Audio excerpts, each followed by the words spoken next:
Before we start, I just wanted to let you know that you can become a paid subscriber of Lecker on Substack, Patreon, or Apple Podcasts.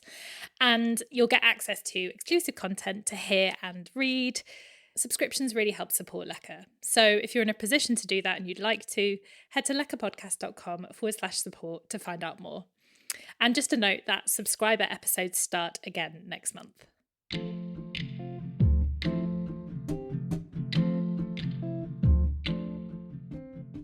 This is Lecker. I'm Lucy Dearlove. This month on the Lecker Book Club, Do Yourself A Flavour by Fliss Freeborn. Did you go to university? Because if you did, there's a chance that someone bought you, or you bought yourself, one of the many student cookbooks available. Maybe more than one. But did you actually find it or them useful? I definitely owned a couple of these myself, and I can't say that I distinctly remember cooking anything from them. Definitely nothing memorable, and certainly nothing that I continued cooking once I left student life. Fliss Freeborn feels very strongly that these books are more often than not a waste of your time and money. And with Do Yourself A Flavour, she's written a different kind of cookbook. For students, yes, but also for anyone who wants to get themselves out of a pesto pasta rut, as she puts it. And more importantly, have a good time doing it. I deliberately did not want the word student in there because I think it really diminishes what people think about cooking, and it diminishes what people who would buy the book. I think because the recipes serve two, they can be scaled up or scaled down. So it's not just for students, it's for everyone. But I make a lot of references to being drunk at university. Yeah, I think the recipe should work for everyone, really. Fliss started university with a few years of cooking at home already under her belt. So she was in the ideal position to start cooking for her friends. And eventually she wasn't just providing delicious home-cooked meals for them, but also recipes too. She started a food blog while studying, mostly so she'd have an easy way to send instructions to friends. And this, a few years in, led to an unusual lucky break for her. Can you just give me a sense of where in your life this book started happening? I guess, when did you first have the idea of it, and when did you start writing it? So obviously writing a book had never ever really come into my mindset. I decided to go and study linguistics at university, which is a very ill-advised thing to do. And I really hated it. So I had to have some sort of creative outlet somewhere. So I started writing a food blog just because I kept getting asked for recipes the whole time, because I'm a feeder. So everyone would come to my house and I'd feed them and go, "Oh, this is really nice. Where did you get the recipe?" I was like, "Oh, just, it's mine and you can have it if you want." So I was writing out recipes a couple of times a week. So I started a food blog just for my mates, and I did it for very consistently for about 4 years. And then in December 2021, a certain food critic with very big hair and a jazz quartet found me completely by accident on Twitter and shared my blog to his followers, unbeknownst to me. And then he sent me an email, Jay. So this is Jay Rayner for clarity. For avoidance of any doubt. For the avoidance of any doubt, this is Jay Rayner. And he sent me an email and said, "Don't do this for free." He said, you need to be writing for a living. And I went, okay, because I thought I'd end up in recruitment. So I sort of took his words to heart, really, and started sort of pitching to newspapers about sort of various things I thought about. But he also put my blog link in front of a literary agency who then got in touch with me and said, "Would you like to write a book about student cooking?" And I sort of said yes, but no, I don't really want it to be completely for students, because I'd argued in a piece of mine that there isn't really such thing as student food. It's just food that you cook when you're a student. We're definitely breaking away from the cast of pot noodles and beans on toast. There's been a food revolution in this country, and I think we need to keep up with it. Yeah, let's dream bigger here. But I have ended up writing a student cookery book, so there we go. So that's the sort of long-winded story of how I came to write a book. But I would say that was very concise, Fliss. It's not long-winded at all. It's well edited. It was dropped into my lap essentially. It wasn't something that I had to go and query or had this idea from a seed at age 9 or 10. But no, it was. I feel very, very privileged and lucky to have been able to just have this opportunity presented to me, which was great. Yeah, it's kind of extraordinary. I actually do remember Jay tweeting it and being like, "Huh, that's cool." Really? Because and it took me a while to kind of put two and two together. And then when I saw the book coming out, I was like, oh my God, yeah, I remember that. It was that. So like Jay, I always say that he's dropped these opportunities into my lap, and I said this to him one time, and he said, no, I've merely opened doors and you've just walked straight through them, which is a nice way of putting it. But but I think it's also like, it's great that you acknowledge like the kind of, I guess it's I guess the way, I don't know how to put this away because I don't want to diminish like the achievements that you have because the book's amazing. I guess what I'm trying to say is like, it's fascinating that some people have the power to do that. Yeah, it's like, absolutely fascinating. And for me, it's actually kind of scary in a way because I have not been part of this world. I didn't expect to be part of this world, and living up to the huge expectation that has just been sort of placed upon me by everyone. And everyone thinks, I've been doing it for years and years, and I've been liaising this week with like various like publicity people, and they're going, oh, can you organise a panel talk? And I'm going, I know. What? I don't know how to do any of this. Like, this isn't my world. But I'm stepping up to it and then stepping into it. But it's a huge thing to have done sort of by accident. And so young as well. Like, I don't want to be like I'm coming up for 25 in September, which feels practically ancient over the hill now because it starts. I signed the book deal when I was 22. Wow. And so it's been like a long time coming, a late 22, but it's been like a long time coming. And the publishing timelines were insanely long, but here we are, it's done. That's the way it goes. Yeah.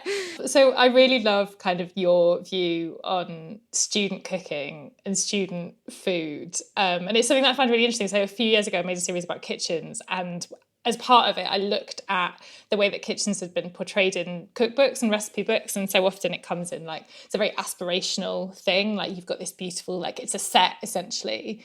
And so few cookbooks there's a few notable exceptions, but so few actually take into consideration the real life circumstances of many people who want to cook still, but they live in shared houses. They live in kitchens that are like a landlord hasn't refurbed in like 20 years. And it can be very difficult to kind of visualize yourself cooking in that environment when the images that you're being presented are so different from your reality. And as part of that, I did very briefly think about student cooking and how strange it is that like that situation that you're envisaging students cooking in, where like people might not have had much exposure to like cooking from scratch if that's how they've grown up, and they live in shared accommodation, like that reality does not change that much like later in life for a lot of people because of the housing crisis and like busy lives, etc. So I guess my question is, tell me about your beef with student cookbooks. Oh my God, where do I start? The thing is, now I'm an author, it feels incredibly incredibly rude to be critical of other people's books. I know how much like work goes into them, but essentially I think a lot of student cookbooks are written not by students, they're written by people who think that they've considered, yes, it's a cheap recipe, yes, it's an easy recipe, yes, it's relatively healthy, but they haven't considered anything that goes along with the context of the recipe. How whether you need to be clearing surfaces of other people's washing up before you start. So exactly. My beef with student cookbooks is that they are really quite out of touch with the student experience. And I'll caveat that again by saying that anyone who writes about food is probably out of touch with the everyday person. Which I'm now sort of embedded within the food world, and my friends are telling me, no, I don't want to make bread. I don't want to do this. I would just want my meal in 10 minutes on the table. So so a lot of student cookbooks have this kind of out of touchness to them because they're not written for students or by students. That's my first bit of beef, and that's kind of acceptable. I don't mind an out of touch cookery book, whatever. My main huge ridiculous beef with student cookbooks is how sodding patronising they are. They just look, if you're smart enough to get into university, you're smart enough to like know how to chop an onion. And the thing is, if a lot of people haven't cooked before, and the student cookbooks shouldn't be aimed at them. I don't think that's a really good point. I think a beginner cookbook is a completely different beast than a student cookbook. If you want a beginner cookbook, or the best way obviously to learn is visually, and it's via YouTube. I strongly maintain that cookbooks are kind of as an instructional text from the very, very start are kind of null and void at the moment. They should be more of like an inspiration sort of thing. Like you'd flip through them and go, oh, I don't know what to have for dinner. Oh, that looks good, I'll cook that. Rather than, I don't know how to boil an egg, I'm going to look in a book. Like no one really does that anymore. Right. So my beef with student cookbooks is they kind of try and attempt to do far too much, in that you know, I've got a student cookbook on my shelf. I won't name it because I don't want to be a dick. I have named it in an article, but people can put the dots together. But it starts with here's how you boil vegetables, here's how you boil an egg, and then like by page 36, it's like here's how to make roast duck with plum sauce. It's like actually. No, like people aren't going to be doing these two things together. So where I've aimed the book that I've written is you can chop an onion, you can make a half decent pasta bake, you know how to feed yourself, you're not stupid, you know how to eat vegetables, you know what makes a healthy lifestyle, you just don't do it because you can't be bothered, and that's so fine. Mine is like kind of here's how to get you out of that pesto pasta baked potato rut. Here's some fresh ideas that aren't necessarily much more difficult to do. They just take maybe a little bit of creative thinking or one outside the box ingredient, and then you've got yourself a really, really amazingly elevated meal rather than just your plain old pasta bake. So my beef with student cookbooks is I've tackled it head on. And the book, you know, the book is like, it's so like I can hear, even though this is the first time and I haven't met you properly, I've only met you via a screen, but like your voice is so clear, like it is so clear on the page, and it's very you, the tone of voice. And I guess that's something honed through blogging because it's such a direct way of writing.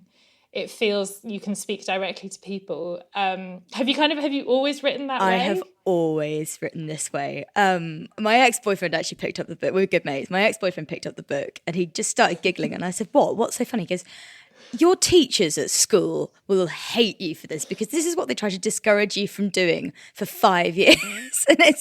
and it's so true. I have always written in this style. I've always just directly translated my voice to the page. Yeah. And obviously there's practice that comes with that. And you're right, the blog has honed that in a way, but I've always done that. And I when I first came to university, I got very, very told off in my essays for it sounding conversational, it sounding this and the other, but I was like, yeah, but it's easy to read and it's stylistic. But no, they weren't having that. So I learned to write in an academic way off the back of being told off for writing in my way. But so the book is like the first time I've actually been like praised and celebrated for writing in this way, because I did a little bit of copywriting work as well, and in sort of I still do a little bit now, and so I've had to turn that back, but it feels very, very natural for me to write it completely in this style. Yeah, that's really interesting, because I think a lot of people can probably relate to that experience of being told to write in a certain way in a particular environment. And I think for a lot of people it's very off-putting in something that's a creative process to be like, you're doing it wrong. So it's really nice that you kind of had the strength of character to push through it, and now like you're reaping the rewards. I must also say like a huge, massive appreciation post shout out to my editor, who just got it from day one. Like she did not. Great. Yeah. She was amazing. She just kept so much of me in there, and I kind of wrote the book thinking that I would be like toned down in the edit and the copy edit. So I wrote it like I properly upped the Fliss, expecting my editor to be like, right, we'll take that out, that's inappropriate, we'll take that. And she just didn't. She was like, no, I love this is great, let's keep this in. Okay, she had some sensible stuff to take out, like references to big toes and thrush, and she was like, I think one time I said I was talking about sausages, I think I had the phrase in there like, there's just mashed up bits of dead pig stuffed inside its own guts. And she said, Fliss, I don't think that should be in a cookbook. And I said, is it because you're vegetarian? And she said, no, it's because I'm a cookbook editor. And so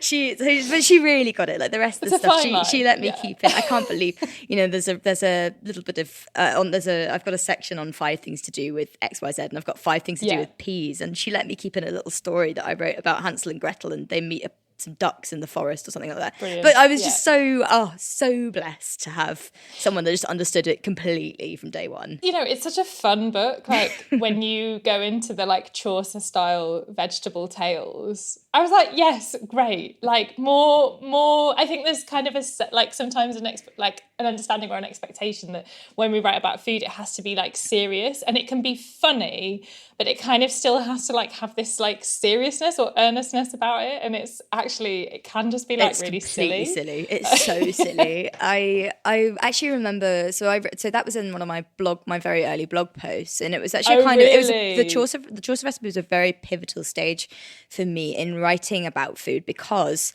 I I was procrastinating an essay that I was writing. It was in my first year at uni. I was procrastinating an essay, and I just sat down on my bed, and just this idea came to me, and I was like, why don't I do this? So I wrote it, and it took me about 2 hours to write. And then everyone loved it, and I was like, okay, this is good, because it means I don't necessarily have to write about food in a way that other people write about food. I can be completely daft with it, and it is daft. That's the beauty of it. So tell me about your route into cooking. So you cooked at home as a kid, right? And not only, by the sounds of it, so not only would you cook for the family, you would also economise, so meal plan, correct me if I'm wrong on this, but you were very much part of not just the cooking process, but the kind of whole like headspace around everything that goes into that meal. How did that come about in your family life? So I was very lucky that my parents were always involving me in the kitchen from like, you know, a toddler. Like I had one of those clamp chairs that like my parents' first kitchen was really, really tiny. It was like a galley. But I had one of those like clamped high chairs that went to that clamped on the counter, and my dad would like make me smell all the spices and tell me what was going in the pan and stuff. So I was like extremely involved. I was always treated like a small adult. So I was always extremely involved in that sense. And then I started baking I actually started baking when I was 6. So I had... This is a story in the book with the fairy cakes. Yeah, the fairy cakes and stuff. So I had this kind of... I was very comfortable in the kitchen from a very, very early age. You know, I wasn't attempting, you know, family meals or anything at that age. Yeah. But I was, you know, making fairy cakes and stuff. And I did that until I was probably 12, 13. And then my parents' marriage broke down, and my dad they had a very, very rocky time. My dad left probably around... He left in sort of various bits between the age of like 13 and 14. So and my mum just needed a hand to do stuff. So I took over. I firstly started taking over the kitchen in terms of what she'd bought. I would make meals out of, you know, because we had a lot of tinned food. We had a lot of sort of beef mince and sausages and sort of, so I could put meals together quite easily like that, having ingested cookbooks for the last, you know, 4 or 5 years. He's taken to bed with me. But the whole economising and the home shopping thing kind of came in slightly later, when I realised that my mum was we were struggling like financially. And so I kind of was steering her in the direction of Aldi rather than Tesco, and, you know, going into bits of, I never did the full what's in the cupboard meal planning, etc., but I would go to the supermarket with her and pick out what I thought would be useful for cooking on a sort of, it wasn't on like a weekly basis, but it was sort of every other week I would come with her and do that. But in the end, you know, she would just buy what I could make stuff out of. At that point I taught myself how to sort of look at the price per 100 gram labels and you know, really economize through that, buy the value brands and sort of see if I could make something out of nothing. You know, without wishing to go too far into private life, but money was always a huge concern in the family. I think probably unfoundedly, actually. You know, looking back, I don't think we had an enormous. I never went hungry. I never ever went hungry, and I had everything that I could possibly want in terms of educational opportunities. Ended up at university. You know, I had all this stuff, but my parents, they were always trying to better themselves all the time. There's kind of like middle class way of, we don't have this, that and the other, why can't we do this, that and the other, and they were always trying to better themselves, and I think they put a lot of pressure on themselves to have what we couldn't afford. And so I was always made constantly aware of the fact, you know, we couldn't go out to eat, or we couldn't buy coffees out, or we couldn't have, you know, sandwiches out. We'd always take out sandwiches and stuff with it, but which I think is a really normal experience for any sort of, you know, small family growing up on a middling income. You know, that we can't afford to do these things. But I grew up in a very, very nice area of the world where a lot of people had a lot more money than we did, and I think there was a lot of grounds for comparison there. So I was always made aware of money and how that worked. And I got a job at the age of 13 and I've worked constantly since then, and saved. And then the university looked at my background and went, single parent, low income, we'll give you loads of money. So for the first time in my life, I had money, and it was really strange. So I saved a lot of it, and I worked alongside it as well. And I budgeted, like, for the first month at uni. It was so funny. I was just like, right, how can I spend like £10 a week on my shopping? And I would like make lists and I would budget. And then by Christmas, I was like, oh wow, I've got loads of money. I probably don't need to do this quite as strictly as I was doing.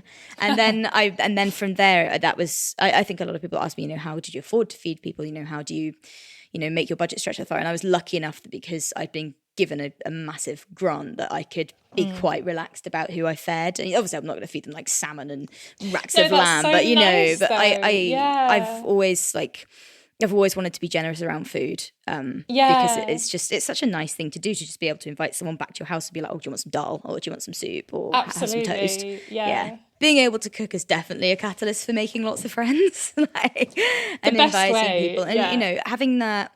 There's also no obligation involved. I think a lot of these sorts of things can become quite transactional, but I always sort of was like, no, you can come and eat at my house literally whenever you want. Like, that's so fine. And that's really nice. You don't have to cook for me in return. Absolutely not. Like, I don't, and people would, and that's always really nice. It's a lovely, nice bonus. I remember one time my friend was a law student, and we were going to an AGM for my mountaineering club, and he needed to make it, but he couldn't get out of the library. And I said, look, I'll bring you a curry. He said, I'm going to have to go home and cook. So no, I'll bring you a curry. No, that's fine. So I brought him this curry. And then like a week later, he was like, I'm going to cook you osso bucco at my house. And I was like, wow, okay. That is a fair trade. So it's been really, really great for opening doors and friendships, and people always know that they're going to get fed at mine. And so you said when you were a kid, you used to take cookbooks to bed. What were you reading? I was reading all of Jamie's. My parents, sort of being in this sort of demographic, they would be given loads of Jamie Oliver's cookbooks from like 2005 onwards, really. Yeah. And so we had Jamie's 30-minute meals, Jamie's 15-minute meals, Jamie's Great British Food Adventure, all the rest of James Italian. And then we had, so the Bible that my mum used was, of course, Delia Smith's Complete Cookery Course. So I read through a lot of that, but that's so straight up and down without a huge amount of photos in it. It's not massively entertaining to bring kind of a little bit impenetrable. So we'd use that, for actual in the kitchen, but I would bring, and then I think I started getting interested in my own sort of baking and cooking books. I got a lot of kids' cookbooks given to me. So I'd like rip through those as well. Oh yeah, and I had a couple of I had Good Food by Sarah Raven, because I went on a bit of a sort of teenage health thing, which was definitely very thinly disguised orthorexia, but which I know that now. But I got a lot of like health cookbooks as well, and I just sort of read as widely as possible. Also, all the little cookery booklets that you got at the supermarket, like recipes. It was kind of inevitable I was going to write a cookbook, wasn't it, really? Listening to myself about all this. All the signs were there, really. And then when I got to uni, I sort of scoured secondhand bookshops and found all of Nigella's back catalogue. And we had a couple of Nigella's at home, but I can't actually, for the life of me, remember which ones. Then I really got into Nadia Hussein when she won Bake Off. Like, I cried when she won Bake Off. And I've got a vast collection, and having a publisher that also publishes Ottolenghi is really really useful, because they just send me all of his books as well, which is great. So I'm a bit of a cookery book addict, and have always Nigel Slater as well. I used to take him to bed. Of course. So is that how you learned to cook, or were you you said you watched your dad cook at home? Was there anyone else kind of in your life that personally you learned to cook from? I learned the basics from my dad. He taught me how to chop an onion, when to add the tin tomatoes, the very normal basic stuff. And he would soak a lot of beans, and we'd have like quite big sort of bean curry type things. So I learned how to do that. And Dad always really liked to have a bit of creative flair in the kitchen. He always used to put like chives from the garden like over the top of mashed potato, and be like, it's a restaurant dish now. That kind of thing. So he always liked to sort of play around with that a little bit. But my mum was very much a more practical cook. Sometimes meals at home would just be fish fingers, plain pasta and peas, that's and it's kid food, fine. And she used to buy a lot of mince from the butchers, because we had a really good local butcher, but she would buy like 5 kilos of mince at the beginning of the month and like freeze it in portions, so we would just have like spaghetti bolognese and rice like the whole time with mum, which she did the job, and we ate really good home cooked nutritious food. So I've always grown up surrounded by good home cooked food, but it took until I was 14 to really learn sort of how cookery worked. And that was from my ex-boyfriend's mum, Tanya, who is an outrageously good cook. I always like to tell the story of when I first started going out with Pete. I went round to his house, and everyone was eating this like meat which was pink in the middle. Like it was a butterfly shoulder of lamb, and it had like pistachios and pomegranate seeds and just the most glorious sort of things around it. And Tanya had done it like on the barbecue, and it smelled amazing, but in my house, we cooked meat until it was done. Yeah. And, you know, and we didn't eat out, so I didn't really know what sort of medium steak was. And so we cooked it until it was done, the same with fish. And so everyone was tucking into this like very pink meat. And I thought, oh no, I'm going to die. I'm going to get ill. But everyone else seems to be enjoying it. Well, it can't be that bad if everyone else is eating it. And I ate it and I was like, oh, it's delicious. What it's meant to taste like. Right, okay. And then I sort of watched Tanya, you know, she sort of showed me that fish wasn't meant to be cooked for 45 minutes in the oven in just foil. You can flash fry it in a pan and it's really nice. And, you know, she said she taught me all about sort of, not taught me directly, like I was never sort of next to her or like, you know, on her knee.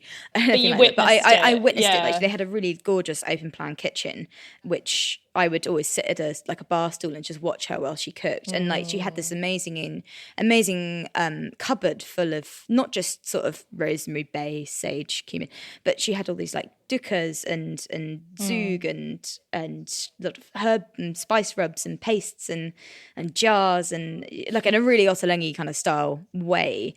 And her fridge was just always full of amazing ingredients that I've never heard of and like marinated olives and things like that. And it was just like a real eye-opener to how food could be. Yeah. So it was it was really cool. So I learned a lot from her over those kind of years, and I would put what she was doing into practice in my own house as well when I could. So I learned from mostly, got the basics from my parents, and then it was sort of Tanya's doing, which really influenced it. And now I must say that my current boyfriend, it seems like I'm going to have a string of them. My long term partner, his dad is a really, really good cook, and so I've learned loads of stuff from him. Like I learned about like Lao Gong Ma chili oil from Martin, and like loads of Asian inspired food from him, and you know how to do lots of things on barbecues, and he's got a pizza oven, and it's great, and he loves Italian food, so I've learned like sort of by proxy. I've been with Lewis for 5 years, so you've had a good opportunity. So it's good. It's good. Thank you, boyfriend's parents. That's really interesting.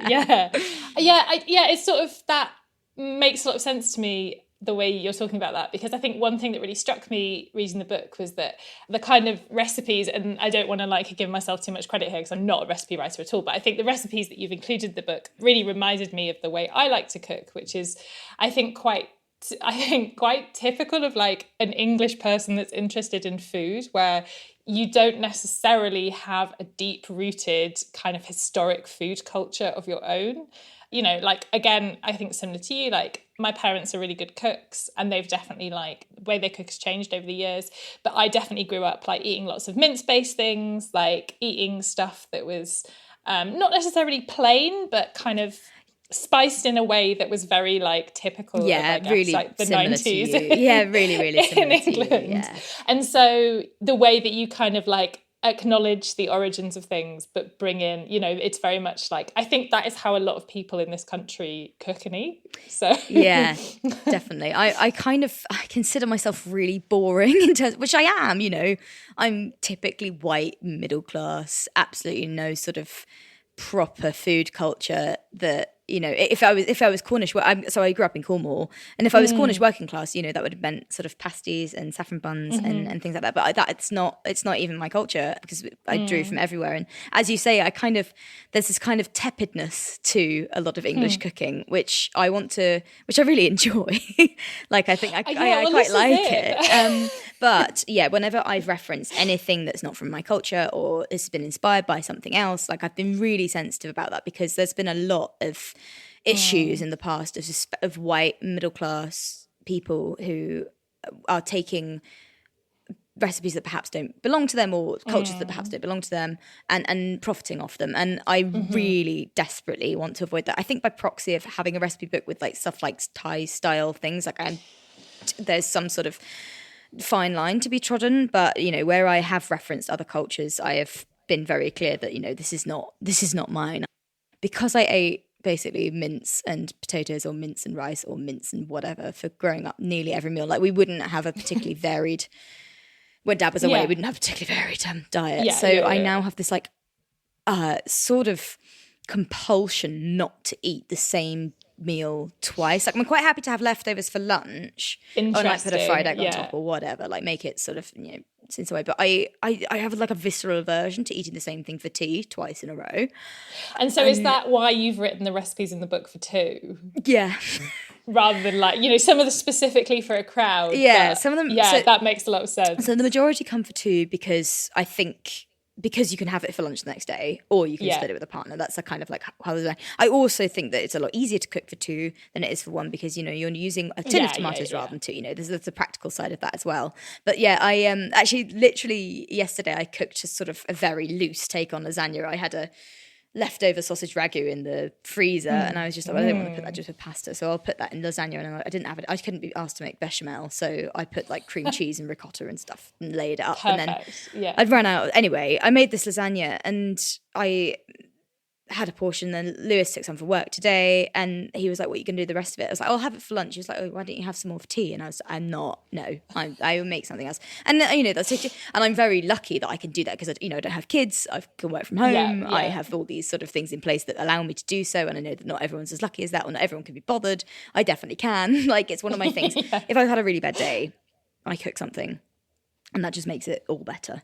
Like I had a real downer. I don't know why I had a real downer a couple of weeks ago. I think it was I just planned the book launch, and I was just like kind of anticipating it to happen. And then my brain was like, oh, it's going to go wrong. Everyone's going to hate you. They're going to leave you one-star Amazon reviews. Kind of that calm before the storm. And so I just, exactly. And so I just like deep fried like half kilo of chicken thighs, and I was like, that'll do. Amazing.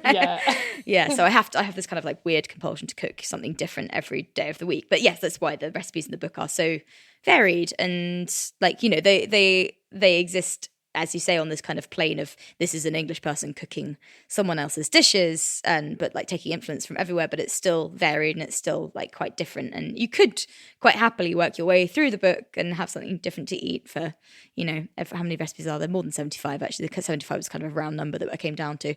But but when you consider all the variations, and stuff. Yeah. So, and I realise this is asking you a bit like choosing your favourite child, but are there any recipes in the book that are particularly close to your heart? Can you talk me through one or two of them, just kind of a little bit of context about how you developed them and where you've cooked them for people? So one of my favourite recipe in the book, and it is like choosing between favourite children, but my mother's not found that so difficult. So that's a big joke. I love you, Mum. Fred loves you too. My favourite recipe in the book is the mussel linguine. I originally did it as a series of limericks, but actually you don't even have to like fry onions for it. It takes a supermarket packet of mussels that, you know, they're quite cheap. And you just most people bypass them. They come in like a cream and wine sauce, and you mix that with a bit of fried off cherry tomatoes, garlic, lemon zest, and chili flakes, or fresh chili if you have it. And then you sort of toss that all together, and then you put it around cooked pasta with an absolute boatload of fresh parsley and more lemon juice. And that is just like, it's the freshest, summariest dish, which you can kind of have year round if you really wanted to. But I've cooked that when camping quite a lot because as a first night thing, because obviously you don't want to keep mussels. But if you've just gone to the supermarket for your camping dish and it's in the middle of summer and you're by a loch or you're by the sea, it's just such a lovely thing to have. And if you can forage your own mussels, even better. But it's so I've cooked that when camping a fair amount, which has been really, really nice because it's kind of gourmet, really. It feels really, really posh to have that. Yeah. It's actually really cheap. So I love doing that one. That's one of my absolute favourite ones. I'm thinking about another one that's really, really close to my heart. I absolutely love the chocolate fudge cake, the Pizza Express chocolate fudge cake. I love that reference. As a baker, I'd always made chocolate sponge just by sort of substituting like a couple of tablespoons of flour out for the cocoa powder in a Victoria sponge kind of way, which is fine. It makes a really nice sort of very light chocolate sponge. But I when I say I like chocolate, and I like things to be as chocolatey possible. And so I came across a very American recipe for it, and I've kind of like tweaked it and made it my own. And I always cook that. If there's a celebration happening, I will do that enormous chocolate fudge cake. Actually, so that's why it's close to my heart. When I graduated during COVID, and we didn't really know what to do for kind of graduation presents and party, and I lived with 3 other girls who like my sisters, and we were like, oh, we need to get each other something for graduate. You know, we're graduating. What do we want? And we all. I think Amanda made us like little key rings out of clay, and it was very cute. And then Eve, so Lucy did something else and Eve did something really lovely. And then I said, oh God, I don't know what to do. And they said to me, oh, can you cook us a recipe of our choosing, on the sort of the weeks leading up to us moving out of the house? And Eve said to me, can you make that enormous, really, the chocolatiest chocolate cake you can? Can you make it? Can you make it for me? Can I just have it to myself? And I said, yes, absolutely. So I made her this chocolate cake, and I've got a great photo of her in her dressing gown, sitting on the counter in our student kitchen, just with this enormous slab of chocolate cake. I think it might have even been the day. I think it even might have been the day we graduated. Disclaimer: she didn't have it all to herself. We did eat it all together, but she had the first slice, and she loved it. So yeah, we had that. I love, just coming back to the choice of your first recipe. I love the kind of references to cooking while camping in the book. I do a lot of it. It just, the first time, I can't remember what the first reference was to it, but I was like, and it really took me by surprise. I was like, it would have been the Tex-Mex tomatoes and beans. It's it's the fajita. Yeah, it's frying bacon lardons with fajita spice mix, a tin of tomatoes and a tin of mixed beans. Like, that's it. But it's such an easy thing to do when you're camping. So yeah, but I do a lot of camping. I do a lot of being outside. I always say, like, if I've spent too much time on LinkedIn reading like PR jargon, and I need to go and touch leaf. So I go and do that quite a lot. I'm actually going camping. I'm going snorkeling and camping on Friday. I'll probably be making. That sounds like advice we should all take. Go and touch leaf. But actually, it's a great analogy for straightforward cooking, because obviously you're limited in what you can carry with you. You're limited in what you can do. So it's actually it works so well in a cookbook like this, because it's like, well, if you can do it, the pesto over pasta, a little stove. The pesto pasta thing was developed when I was camping as well. Yeah, I kind of was bored. There's a kind of culture within the mountaineering club I joined of like, what you eat for your tea is a jar of ready-made pesto and tortellini, and it's got loads of calories. It's kind of easy to take in. You don't have to worry about it. But I was just like, I need to elevate this. This is kind of boring. And I really don't like being bored with food, probably because I was bored with food as a child. Yeah. And so I kind of took in with me like half a floret of a broccoli florets in a bag, like with some spinach, half a lemon, and 2 tins of mackerel. And I sort of mixed it around this pesto pasta with fusilli. And I was like, oh, this is really good. I think I must have been 18 at the time, like really early on. And then the friend hadn't brought any food. He'd forgotten his food. He'd left it on the bus or something. And I'd obviously made loads because I'm incapable of cooking for one. And so I was like, have some of this. And he was like, how did you make this? This is really good. And I was like, well, maybe I have got something here. So yeah, all these recipes sort of come in from different angles. And yeah, a lot of it is developed outside. Yeah, this comes back to what you're saying about, like, it's just food. It's just food. Yeah. You can write about it in a specific way, but when anyone can cook it. Yeah, anyone could cook it. And I'm kind of prepared to have a bit of backlash for saying things like use fresh herbs, or here's where you could probably put some capers in if you wanted. And then people go, oh, what sort of student has that in their cupboard? It's like, well, actually quite a lot of them these days. And also, like, it's nice to know, for people that don't have it, it's nice to know that you can do that. Like, give people permission to and I've do got the nice things. A lot of substitutions and stuff in there. And I've also kind of done, I've pointed out, if there's a real budget way that you can do this, here's how to do it. I think I've got a sort of Thai style coconut green curry. And I've indicated, if you want to add pak choy and, these fish sauce and all that, that's great. Please go ahead, because that's very authentic. If you've got lemongrass and galangal, do it. Yeah. If you haven't got that, and, and I've said it very caveatedly, like, I am not Thai. This is not a Thai curry. Yeah. You can substitute it for cabbage and spinach and the cheaper stuff, and you can add soy sauce rather than this, that, and the other. And I kind of like to give people the options of like picking and choosing which kind of level they're at with it. And so, yeah, I'm sure there's something that I've lost there by making it as broad as possible. I'm sure there's an audience that I've lost, but well. Well, you can't win them all, Can't win them all. Lecker is hosted and produced by me, Lucy Dearlove. Thanks to my guest, Fliss Freeborn. Do Yourself A Flavour is out now, published by Ebury Press. As part of the monthly Lecker Book Club, I'll be writing about the book over on the Lecker Substack and Patreon. Have you been cooking from it too? Come and chat about your favourite recipes in the comments, or tag me on Instagram when you post your finished dishes. I'd love to see them. And another reminder that you can sign up as a paid subscriber to support Lecker on Apple Podcasts, Patreon, and also now on Substack. Links are in the show notes. And to any paid subscribers who are listening here, thank you so much for your continued support. And if you've made it all this way through the credits, here is an extra little treat for you, a kind of funny nail in the coffin of student cookbooks. I remembered the name of one I was given as a teenager. I'm not going to name it here because, taking a leaf out of Fliss's book, I'm not going to be too shady. And I looked up the author out of curiosity. She was a teenager when she wrote this book, or a young person, shall we say.